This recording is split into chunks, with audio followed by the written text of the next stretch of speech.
Одредени политичари и градоначалници сакаат да профитираат на маката на лозарите и да ја злоупотреба целата ситуација за да добијат ситни политички поени. Вака денеска министерот за земјоделство Аријанит Хоџа ги искоментира протестите на лозарите пред винаријата Тиквеш.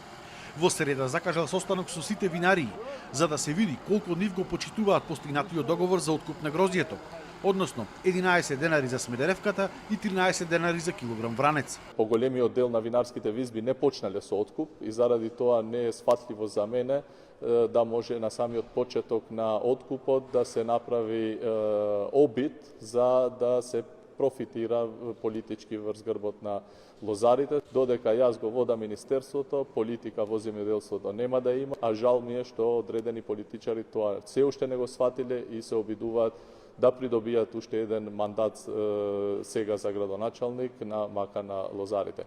Лозарите пак се крајно револтирани на ваквите изјави на министерот и велат дека во протестите пред Тиквеш немало замешано никаква политика.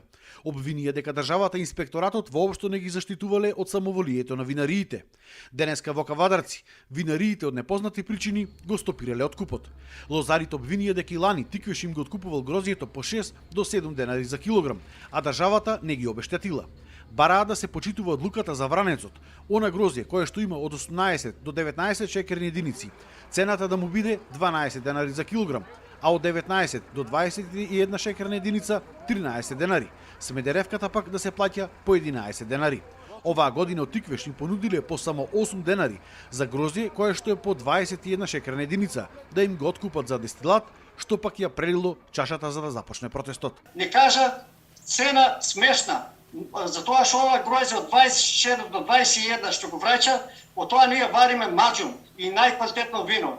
А они не понудија цена од 8 денари.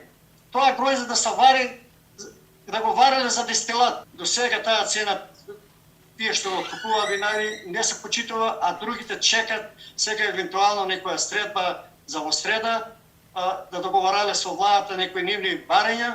Ќе видиме на вторник да стане, па доколку владата не преземе ништо, ќе се организираме, ќе одиме најверојатно на протест. Дали ќе има нови протести или винариите ќе го испочитуваат претходно договорениот ценовник за грозјето, ќе се знае во текот на наредните денови.